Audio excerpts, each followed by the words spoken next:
ഇന്ന് ഏപ്രിൽ 2 ലോക ഓട്ടിസം അവബോധ ദിനം. ഈ ദിനത്തിന്റെ പ്രാധാന്യം എന്താണ്? ലോകമെമ്പാടും ഓട്ടിസം അവയർനെസ് ഡേ ആയിട്ട് ഏപ്രിൽ 2 ആചരിക്കുന്നുണ്ട്. ഓട്ടിസത്തിനെ കുറിച്ചിട്ടുള്ള കൂടുതൽ അവയർനെസ് സമൂഹത്തിൽ സൃഷ്ടിക്കുന്നതിനും അതുപോലെ തന്നെ ഓട്ടിസമുള്ള കുട്ടികളെയും വ്യക്തികൾക്കും സമൂഹത്തിൽ കൂടുതൽ സ്വീകാര്യതയും സൃഷ്ടിക്കുന്നതിനും വേണ്ടിയുള്ള ഒരു പരിപാടിയുടെ ഭാഗമായിട്ടാണ് world autism awareness day April 2 ആചരിക്കുന്നത്. ഇതുവഴി വിവിധ തരത്തിലുള്ള ബോധവൽക്കരണ പ്രവർത്തനങ്ങളും സെൻസിറ്റൈസേഷനും അവബോധ ക്ലാസ്സുകളും മാതാപിതാക്കൾക്കും കുട്ടികൾക്കും അതുപോലെ അധ്യാപകർക്കും ആരോഗ്യ പ്രവർത്തകർക്കും ഒക്കെ നൽകി അവരുടെ ഒരു ശേഷി വർധന ഉണ്ടാക്കുന്നതിനും ഇതൊരു നിമിത്തമായിട്ട് തീരുന്നുണ്ട്. ഓട്ടിസത്തിൽ സാധാരണ കണ്ടുവരുന്ന ലക്ഷണങ്ങൾ എന്തെല്ലാമാണ്? ഓട്ടിസത്തിൽ ശരിക്കും പറഞ്ഞു കഴിഞ്ഞാൽ 3 തരം ലക്ഷണങ്ങളാണ് ട്രഡീഷണലായിട്ട് അത് പറയുന്നത്. ക്ലാസിക്കൽ ട്രയാഡ് എന്ന് പറയും. അതായത് ഒന്ന്, പ്രായത്തിന് അനുസരിച്ചിട്ടുള്ള സംസാരശേഷി വികസിച്ച് വരുന്നുണ്ടാവില്ല, പുവർ ഇമ്പയർമെന്റ് ഇൻ കമ്മ്യൂണിക്കേഷൻ. രണ്ടാമത്തേതെന്ന് പറഞ്ഞു കഴിഞ്ഞാൽ പ്രായത്തിനനുസൃതമായിട്ടുള്ള രീതിയിലുള്ള പരസ്പരപൂരകമായ ഇടപെടൽ ശേഷി, സോഷ്യൽ സ്കിൽ, പരസ്പരപൂരകമായ ഇടപെടൽ ശേഷി വർദ്ധിച്ചു വരികയുണ്ടാകത്തില്ല. അതിന് impairment in reciprocal social interaction എന്നാണ് പറയുന്നത്. മൂന്നാമത്തെ ഒരു ലക്ഷണം എന്ന് പറയുന്നത് മോട്ടോർ സ്റ്റീരിയോടൈപ്പീസ് ആൻഡ് വെർബൽ സ്റ്റീരിയോടൈപ്പീസ്. ആവർത്തിച്ചിട്ടുള്ള വാക്കുകൾ, ചേഷ്ടകൾ, സ്ഥിരമായിട്ട് ചില വാക്കുകൾ ആവർത്തിച്ചുകൊണ്ടേയിരിക്കും.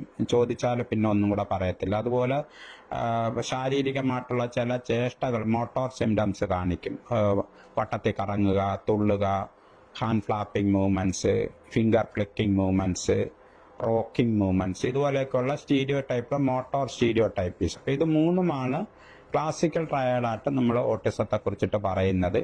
ഇത് കൂടാതെ DSM-5 എന്ന് പറഞ്ഞിട്ടുള്ള അമേരിക്കൻ ക്ലാസിഫിക്കേറ്ററി സിസ്റ്റത്തിലെ റിവിഷനിൽ ഒരു കാര്യം കൂടി പറയുന്നുണ്ട്. അതായത് ഇത്തരം കുട്ടികൾക്ക് ഹൈപ്പർ സെൻസിറ്റിവിറ്റി ടു പെർസെപ്ഷൻസ്, സംവേദന ശേഷിയോട് ചിലപ്പം കൂടുതലായിട്ടുള്ള ഒരു സംവേദന ശേഷി, അതല്ലെങ്കിൽ കുറഞ്ഞ രീതിയിലുള്ള സംവേദന ശേഷി, അങ്ങനെയുള്ളൊരു. ഉദാഹരണത്തിന് ചില കുട്ടികൾക്ക് ചെറിയ ശബ്ദം കേൾക്കുമ്പം തന്നെ വെപ്രാളം വരും, അവർക്ക് ടോളറേറ്റ് ചെയ്യാൻ പറ്റത്തില്ല. ഹൈപ്പർ സെൻസിറ്റിവിറ്റി ടു സൗണ്ട് എന്ന് പറയും. ഉദാഹരണത്തിന് അമ്പലത്തിന്റെ ഒക്കെ അടുത്ത് താമസിക്കുന്ന കുട്ടികൾക്ക് അമ്പലത്തിലെ വെടിക്കെട്ട് കേൾക്കുമ്പോഴത്തേക്ക് കുട്ടികൾക്ക് ഹൈപ്പർ സെൻസിറ്റിവിറ്റി, അങ്ങനെ പല അമ്മമാരും അച്ഛന്മാരും താമസം മാറി പോകാറുണ്ട് അമ്പലത്തിന്റെ അടുത്ത് നിന്ന്. അപ്പോൾ അങ്ങനെ ഹൈപ്പർ സെൻസിറ്റിവിറ്റി ടു സൗണ്ട്, അതുപോലെ ടേസ്റ്റിനോട്, അതുപോലെ സ്മെല്ലിനോട്, അങ്ങനെ എല്ലാ സംവേദന ശേഷിയോടും ചിലപ്പോൾ കൂടുതലായിട്ടുള്ളത്. ചില കുട്ടികൾക്ക് ബ്രൈറ്റ് ലൈറ്റ് ആയിരിക്കും ഇഷ്ടം, ഹൈപ്പോ സെൻസിറ്റിവിറ്റി എന്ന് പറയും. അപ്പോൾ അവർക്ക് നല്ല ബ്രൈറ്റ് ലൈറ്റ് ഉള്ള മുറി ഏർപ്പാടാക്കി കൊടുക്കുക വീട്ടിലെന്നുള്ളതാണ്.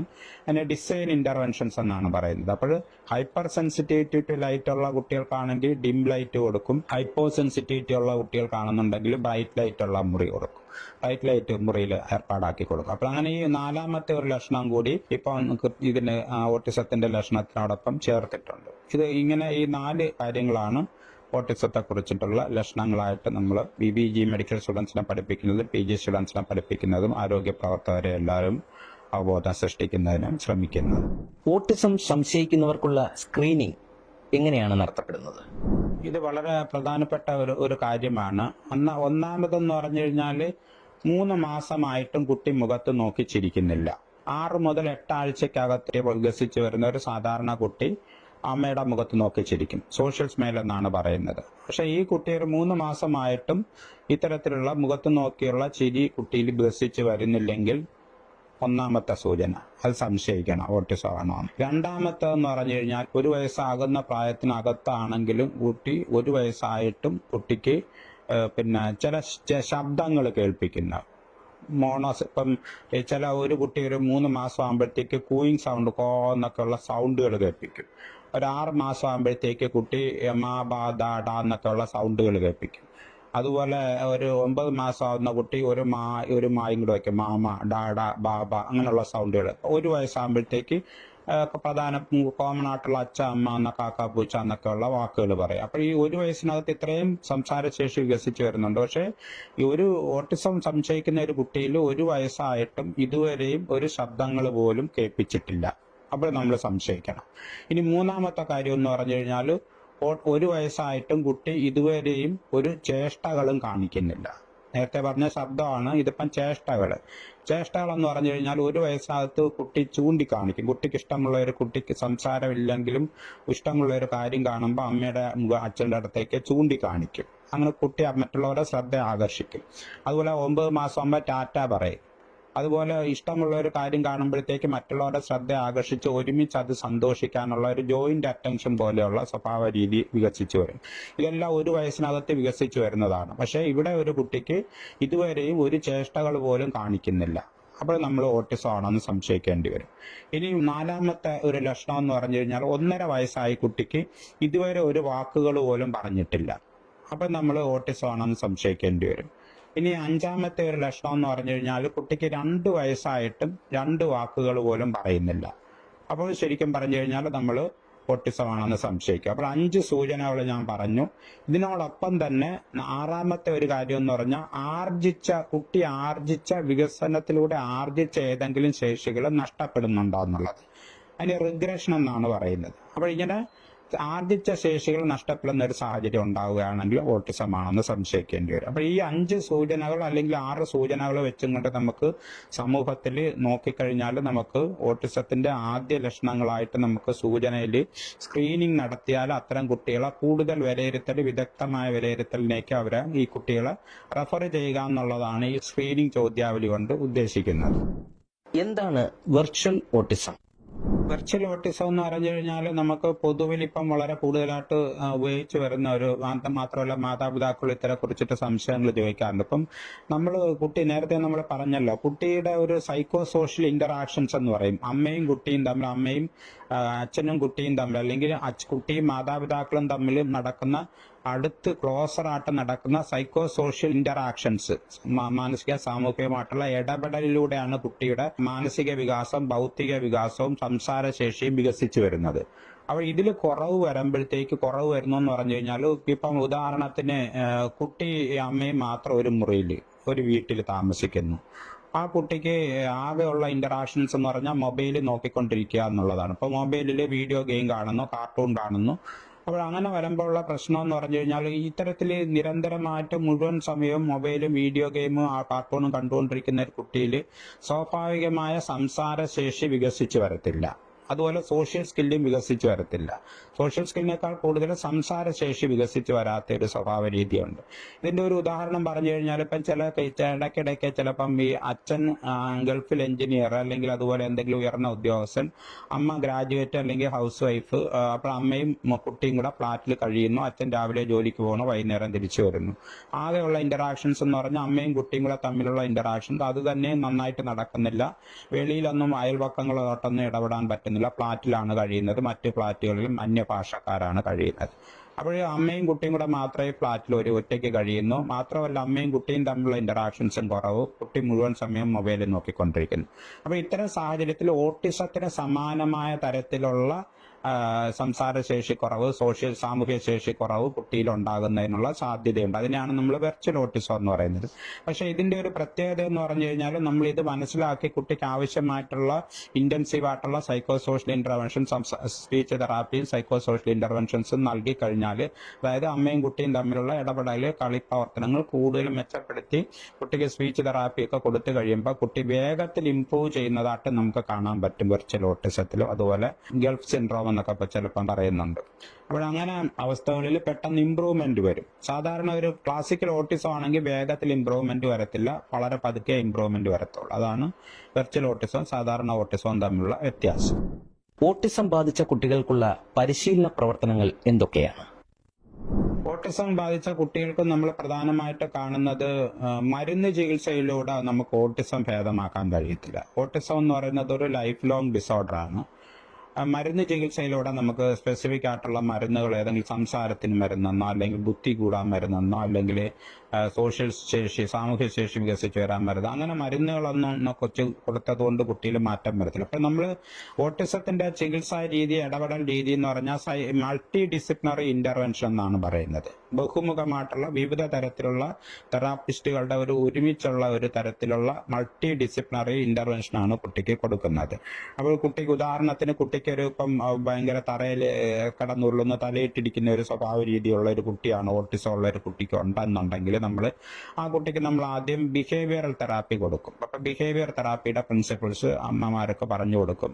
ഇനി രണ്ടാമത് കുട്ടിക്ക് സംസാരശേഷി കുറവായതുകൊണ്ട് കുട്ടിക്ക് സ്പീച്ച് തെറാപ്പി സ്റ്റാർട്ട് ചെയ്യും. അപ്പോൾ ബിഹേവിയർ തെറാപ്പിയായി, സ്പീച്ച് തെറാപ്പിയായി. ഇനി കുട്ടിക്ക് ഡെവലപ്മെന്റൽ തെറാപ്പി കൊടുക്കും. കുട്ടിയുടെ ശേഷികൾ വികസിച്ച് വരപ്പം കളറിങ് ആക്ടിവിറ്റി അല്ലെങ്കിൽ ക്രയോൺസ് ഉപയോഗിച്ച് കുത്തി വരയ്ക്കുന്നു, കളർ ചെയ്യുന്നു, പടം വരയ്ക്കുന്നു, കുത്തുകൾ യോജിപ്പിക്കുന്നു, ഇങ്ങനെയൊക്കെയുള്ള തരത്തിലുള്ള ഡെവലപ്മെന്റൽ സ്റ്റിമുലേഷൻ കുട്ടിക്ക് കൊടുക്കും, ഡെവലപ്മെന്റൽ തെറാപ്പി. പിന്നെ അതുപോലെ കുട്ടിക്ക് സ്വന്തം കാര്യങ്ങൾ, ഇപ്പം 5 വയസ്സുള്ള കുട്ടിയാണ്, നിക്കറൂരി അപ്പിയിടാൻ പോകുന്നില്ല, നിക്കറൂരി മൂത്രം ഒഴിക്കുന്നില്ല, അങ്ങനത്തെ ഒരു ബുദ്ധിമുട്ട്. അപ്പോൾ കുട്ടിക്ക് സ്വയം പരിപാലന ശേഷികൾ, സെൽഫ് ഹെൽപ്പ് സ്കിൽസ്, അപ്പോൾ അത് വളരുന്നതിന് വികസിച്ച് വരുന്നതിന് വേണ്ടിയുള്ള സെൽഫ് ഹെൽപ്പ് സ്കിൽ ട്രെയിനിങ് കൊടുക്കും. ഇനി ഈ കുട്ടിക്ക് ഹൈപ്പർ ആക്ടിവിറ്റി കൂടുതലുണ്ടായിരിക്കും, ADHDയും കൂടെ ഓട്ടിസത്തിനോടൊപ്പം കാണും. അപ്പോൾ ആ കുട്ടിക്ക് നമ്മൾ ഒക്യുപ്പേഷണൽ തെറാപ്പി കൊടുക്കും. അപ്പം നമ്മളിപ്പം പറഞ്ഞ സ്പീച്ച് തെറാപ്പിയായി, ബിഹേവിയർ തെറാപ്പിയായി, ഡെവലപ്മെന്റ് തെറാപ്പി, ഒക്യുപ്പേഷണൽ തെറാപ്പിയായി, അതുപോലെ സ്പീച്ച് സ്റ്റിമുലേഷൻ, സ്പീച്ച് തെറാപ്പിയായി. അങ്ങനെ നമ്മളൊരു 3 വയസ്സൊക്കെ ആകുമ്പോഴത്തേക്ക് നമ്മൾ പ്രീ ലേണിംഗ് സ്കിൽസിന്റെ ഉള്ള ട്രെയിനിങ് കൊടുക്കും. എന്ന് വെച്ച് കഴിഞ്ഞാൽ കളർ ഉപയോഗിക്കുക, ക്രയോൺസ് ഉപയോഗിച്ച് നിറം കൊടുക്കുക, അങ്ങനെയൊക്കെയുള്ള കളറിംഗ്, ഡ്രോയിങ് പോലെയുള്ള ശേഷികൾക്ക് കൂടുതൽ പരിശീലനം കൊടുക്കും. അങ്ങനെ 3 വയസ്സാകുമ്പോഴത്തേക്ക് നമ്മൾ കുട്ടിയെ കൊണ്ടുപോയി അംഗനവാടിയിലോ നഴ്സറിയിലോ പ്രീ സ്കൂളിലോ ചേർക്കാനായിട്ട് നമ്മൾ പേരൻസിനോട് പറയും. അത് വളരെ പ്രധാനപ്പെട്ട ഒരു കാര്യമാണ്, 3 വയസ്സാകുമ്പോഴത്തേക്ക് കുട്ടിയെ അങ്ങനെ ചേർക്കുക എന്നുള്ളത്. പക്ഷെ 3 വയസ്സിന് മുമ്പേ അത്തരത്തിൽ കുട്ടിയെ കൊണ്ടുപോയി അംഗനവാടിയിലോ നഴ്സറിയിലോ ചേർക്കേണ്ട ആവശ്യം ഇല്ലെന്നും കൂടി നമ്മൾ മനസ്സിലാക്കേണ്ടതുണ്ട്. അത് 3 വയസ്സ് വരെ കുട്ടി അച്ഛനമ്മമാരോടൊപ്പം വീട്ടിൽ കഴിയേണ്ടതാണ്. ഓട്ടിസം ബാധിച്ച കുട്ടികളുടെ രക്ഷിതാക്കൾക്ക് വേണ്ടി എന്ത് നിർദ്ദേശമാണ് നൽകാനുള്ളത്? ഓട്ടിസം ഉള്ള കുട്ടികളുടെ മാതാപിതാക്കളിൽ പ്രത്യേകിച്ച് അമ്മമാരുടെ കാര്യമാണ് എടുത്തു പറയേണ്ടത്. അമ്മമാരുടെ കുറ്റം കൊണ്ടാണ് കുട്ടിക്ക് ഓട്ടിസം വന്നതെന്നുള്ള രീതിയിൽ ഈ അച്ഛന്റെ അമ്മ, പെങ്ങന്മാര്, ഇവരെല്ലാവരും കൂടെ ചേർന്ന് ഈ പാവപ്പെട്ട അമ്മയെ, യങ് മദറിന്, അങ്ങനെ ഉള്ള നിരവധി കേസുകൾ കാണാം. അച്ഛൻ ഉപേക്ഷിച്ചത് കേസുകൾ വരെ ഞാൻ കണ്ടിട്ടുണ്ട് ഇത്രയും നാളത്തെ ജോലിക്കിടയിൽ. ഓട്ടിസം ആണെന്ന് കുട്ടിക്ക് അറിഞ്ഞു കഴിഞ്ഞിട്ട് അച്ഛൻ ഗൾഫിൽ നിന്ന് വന്നു, ഭാര്യയും കുട്ടിയും കാണാൻ പോണതേയില്ല, സ്വന്തം വീട്ടിൽ കഴിയുന്നു. ഇങ്ങനെയൊക്കെയുള്ള പ്രശ്നങ്ങൾ ഒരുപാടുണ്ട്.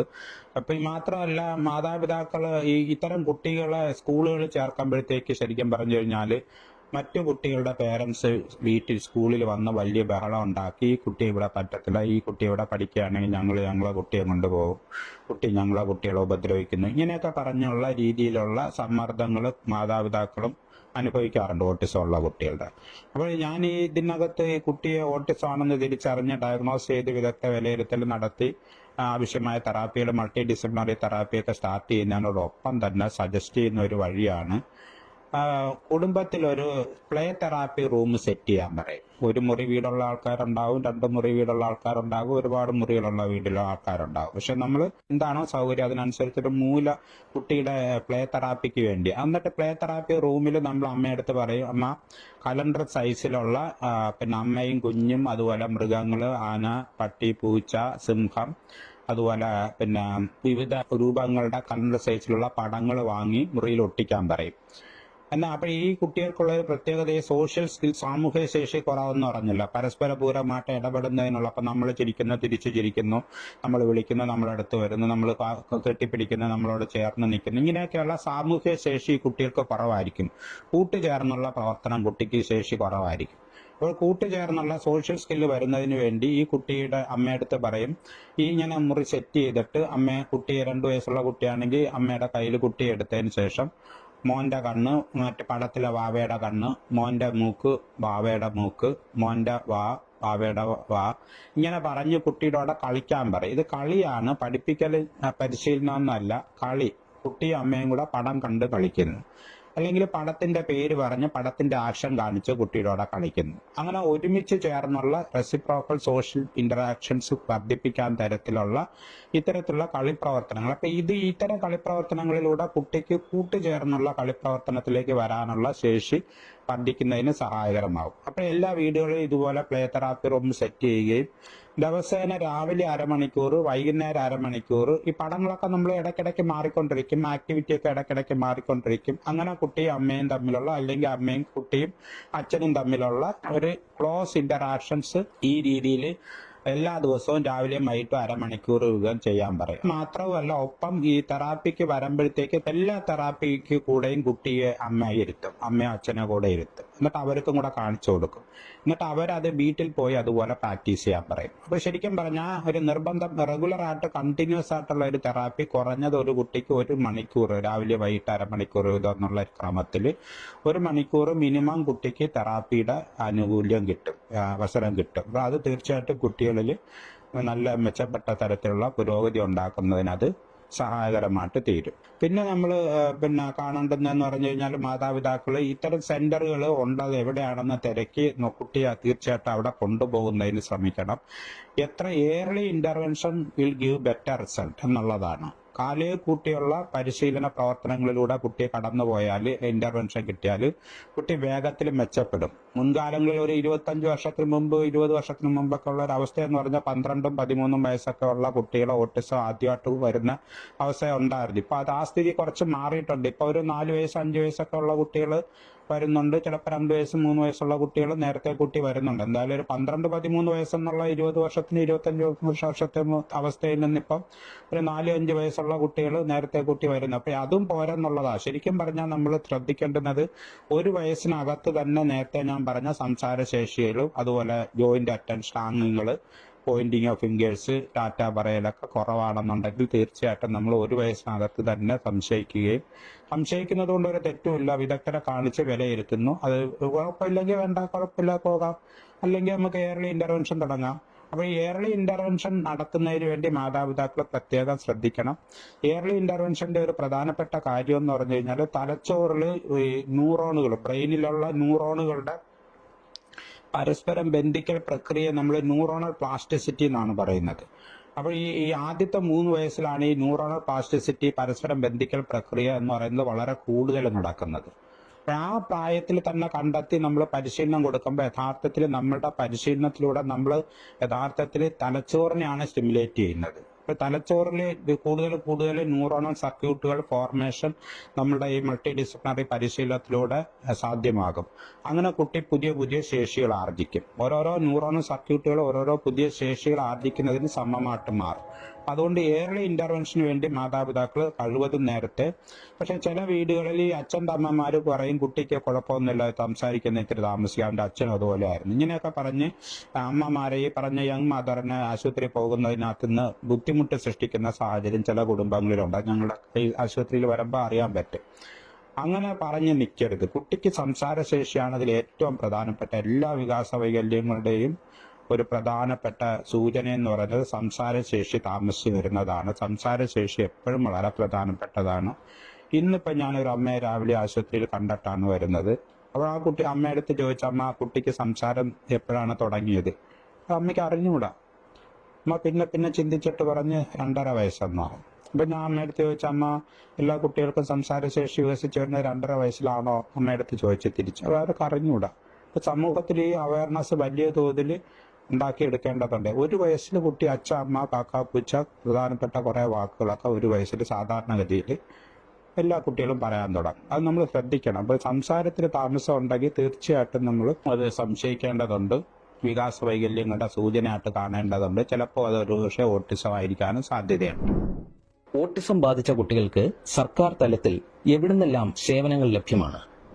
നമ്മൾക്ക് ഇപ്പം Kerala social security mission, social justice ഡിപ്പാർട്ട്മെന്റിന്റെ കീഴിൽ സോഷ്യൽ സെക്യൂരിറ്റി മിഷൻ ഉണ്ട്. സോഷ്യൽ സെക്യൂരിറ്റി മിഷന്റെ ഭാഗമായിട്ട് കേരളത്തിലുള്ള ആദ്യകാലത്തിലുള്ള 5 മെഡിക്കൽ കോളേജുകൾ, തിരുവനന്തപുരം, ആലപ്പുഴ, തൃശ്ശൂർ, കോട്ടയം, കോഴിക്കോട്, പിന്നെ മഞ്ചേരിയിലും റീജിയണൽ ഏർലി ഇന്റർവെൻഷൻ സെന്ററും അതുപോലെ ഓട്ടിസം സെന്ററുകളും വന്നിട്ടുണ്ട്. അതൊരു 6-7 കൊല്ലമായിട്ട് നന്നായിട്ട് നല്ല രീതിയിൽ 9 കൊല്ലമായിട്ട് നടക്കുന്നുണ്ട്. അങ്ങനെ അതൊരു രീതി. അതുപോലെ ജില്ലകളിൽ ഡിസ്ട്രിക്ട് ഏർലി ഇന്റർവെൻഷൻ സെന്ററുകൾ നടക്കുന്നുണ്ട്. ഈ സെന്ററുകൾ റീജിയണൽ ഏർലി ഇന്റർവെൻഷൻ സെന്ററുകളിലും ഡിസ്ട്രിക്ട് ഏർലി ഇന്റർവെൻഷൻ സെന്ററുകളിലും എല്ലായിടവും മൾട്ടി ഡിസിപ്ലിനറി ടീം, നേരത്തെ ഞാൻ പറഞ്ഞ speech therapist, occupational therapist, developmental therapist, അതുപോലെ റെമഡിയൽ ടീച്ചർ, ഇവരുടെ എല്ലാവരുടെയും സേവനം ഒരുമിച്ച് കുട്ടിക്ക് കിട്ടുന്നുണ്ട്. അപ്പോൾ അതുകൊണ്ട് ഇത്തരം സെന്ററുകളിൽ പോകാനായിട്ട് മാതാപിതാക്കൾ ഓരോ ജില്ലയിലാണെങ്കിലും മെഡിക്കൽ കോളേജുകളിലാണെങ്കിലും പോകാൻ ശ്രമിച്ചാൽ അവിടെ ആവശ്യമായ വിലയിരുത്തലുകൾ നടക്കുകയും ആവശ്യമായിട്ടുള്ള തെറാപ്പികൾ ആവശ്യമുണ്ടെങ്കിൽ അതിനനുസരിച്ചിട്ടുള്ള ഷെഡ്യൂൾ അനുസരിച്ച് നടക്കുകയും ചെയ്യും. ഞങ്ങൾ SIT ആശുപത്രിയിൽ പീഡിയാട്രിക്സ് ഡിപ്പാർട്ട്മെന്റിൽ റീജിയണൽ ഏർലി ഇന്റർവെൻഷൻ സെന്ററും ഓട്ടിസം സെന്ററും ഉണ്ട്. അവിടെ ഞങ്ങൾ തെറാപ്പി സ്റ്റാർട്ട് ചെയ്ത് കഴിഞ്ഞാൽ കുട്ടിയെ വിദഗ്ധ വിലയിരുത്തൽ നടത്തി ഡയഗ്നോസ് ചെയ്ത് ചൈൽഡ് സൈക്യാട്രിസ്റ്റിന്റെ സേവനവും ഉണ്ട്. റീജിയണൽ ഏർലി ഇന്റർവെൻഷൻ സെന്റർ SITയിലുള്ള പ്രത്യേകത ചൈൽഡ് സൈക്യാട്രിസ്റ്റിന്റെ സേവനം കൂടി അവിടെ ലഭ്യമാണ്. അപ്പോൾ ഞങ്ങൾ വിലയിരുത്തൽ നടത്തി ഓട്ടിസം ഡയഗ്നോസ് ചെയ്ത് കഴിഞ്ഞാൽ ഞങ്ങൾ മാസം തോറും തെറാപ്പി കൊടുക്കും. ഇപ്പൊ ചിലപ്പോൾ 1 വയസ്സ് 2 വയസ്സിനകത്തൊക്കെ ഉള്ള കുട്ടികളെ കൊണ്ടുവരും. അപ്പോൾ അമ്മയുടെ അടുത്ത് ചോദിക്കാം, അമ്മ 2 ആഴ്ച കൂടുമ്പം വരാൻ നിങ്ങൾ തയ്യാറാണോ എന്ന് ചോദിക്കും. അപ്പോൾ അവർ ചിലർ തയ്യാറാവും. അപ്പോൾ നമ്മൾ biweekly early intensive therapy കൊടുക്കും. അപ്പോൾ സാധാരണ 1 മാസത്തിൽ തെറാപ്പി മാസത്തിലാണ്. പക്ഷെ അമ്മമ്മ വരാൻ തയ്യാറാകുന്ന അമ്മമാരുടെ അടുത്ത് ചോദിച്ചിട്ട് ഇയർലി ഇന്റർവെൻഷൻ ആണ്, 2 വയസ്സ് 3 വയസ്സൊക്കെ ഉള്ള കുട്ടികളാണ്, 1 വയസ്സൊക്കെ ആണെങ്കിൽ നമ്മൾ ഇയർലി ഇന്റൻസീവ് തെറാപ്പി കൊടുക്കാം, ബൈ വീക്കിലി ഇയർലി. അപ്പം അതിന് ഇച്ചിരി കൂടെ ബെറ്റർ റിസൾട്ട് വരും. അതാണ് അതിന്റെ പ്രത്യേകത.